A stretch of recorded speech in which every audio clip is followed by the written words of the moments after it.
اول نیستن در مقایسه با اسپانیا، ولی وضعیت خط میانی فرانسه بهتر هست و میبینیم بیشتر مالکیت توپ رو در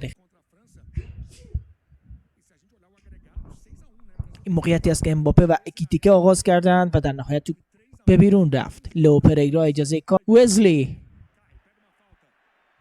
خطا اعلام بشه روی وزلی فرانس در سمت چپ. موقعیت خوب برای برزیل، حرکت خوب از سوی وینیسیوس و توپی که توپ رو در اختیار دارن. پاس به سمت چپ هوگو اکیتیکه. فرصت هست، با عوض میکنه، ارسال به روی دروازه و موقعیت هست، فرصتی که حالا توپ رو دفع میکنه کاسمیرو.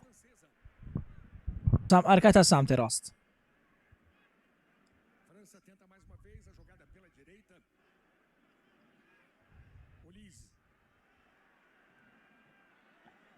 حرکت خوب از سمت راست.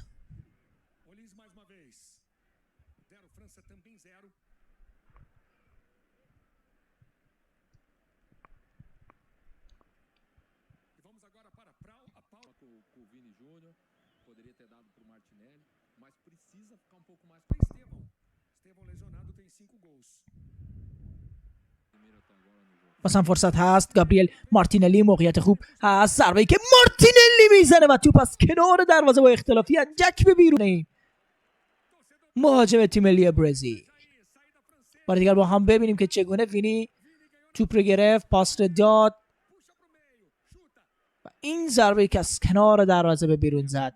راست کار فوق‌العاده امباپه، پا عوض میکنه، ارسال انجام میشه و توپ دفع شد از سوی واسم اولیسه. تکل بلند و خطا اعلام میشه. کارت زرد به بازیکن خاطی برزیل داده.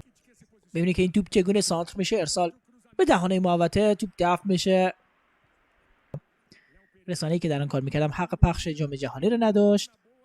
فرصت رو ببینیم برای تیم فوتبال فرانسه. موقعیت خطرناک، این چیپی که میزنه و دروازه تیم فوتبال برزیل رو باز میکنه. کیلیان امباپه نشان میده گل خارق العاده خودش را. کیلیان امباپه. ببینید لئو پریرا چقدر راحت جا ماند. گلیسون برمر هم نمیرسید به امباپه. دمبله و امباپه با استعدادترین بازیکنان فرانسه. چیزی بود که اتفاق افتاده بود. فرصت هست برای تیم ملی برزیل. پاس رو به عقب، فرصت برای شوت زنی کونیا، ضربه‌ای که میزنه و از کنار در فرانسه رو به مشکل روبرو کرده همین کونیا بوده. فینیا چگونه سانتر میکنه، ارسال به تیر دوم، ضربه سر و توپی که به بیرون میره. خوب زد ضربه سر خودش کاسمیرو و در خدمت شما خواهیم بود.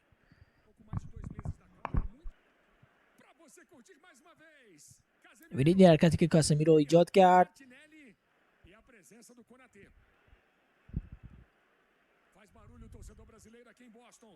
هنریک فضای بسیار عالی، موقعیت برای شوت زنی و واکنش دیدنی دروازه‌بان. هنوز فرصت هست. وینیسیوس، موقعیت برای شوت زنی داره وینی، حالا کاسمیرو، این ضربه کاسه، ضربه که با اختلاف بیاد.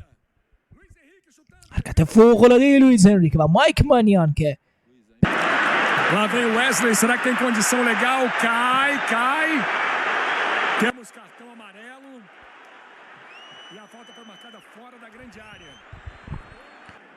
این حرکتی است که وزلی فرانسه انجام داد و نه، بیرون از محوطه بود احتمالاً.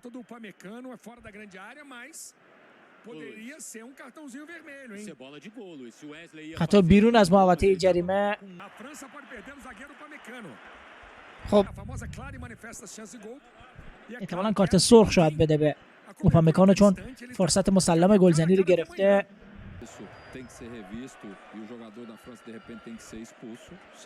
میتونست کارت سرخ داشته باشه. این تصمیم داور چه هست، کارت سرخ یا همان زرد؟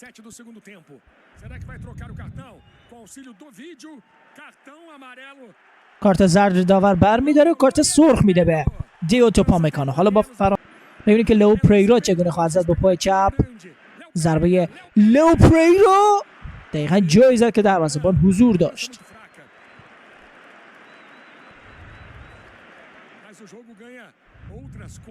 این ضربه هست که با بغل پا زد و در دستان دروازه‌بان مایک این حرکت عالی وینی حالا فرصت هست. کاسمیرو موقعیت خوب، ارسالی که انجام میشه و توپ به بیرون میره.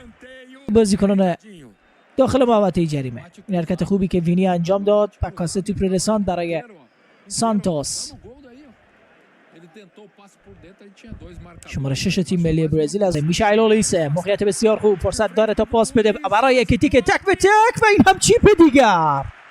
ادرسون 2 تا چیپ خورده در این Condição legal. Ederson saiu, foi encoberto. Finalização precisa, com grande categoria. Olis, Ekitike e o segundo gol francês. Com vários ângulos para você, a França faz 2-0. Vinícius. Vinícius. Balançou. پاس برای کاسمیرو. Gol agora recoloca o Brasil no jogo.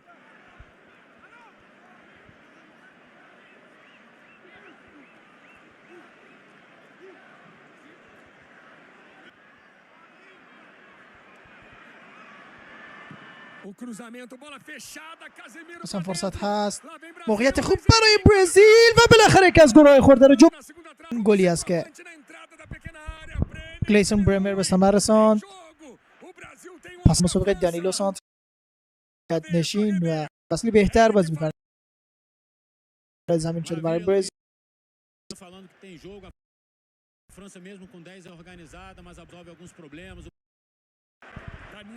دانیلو باید کنه رسانت بکنه.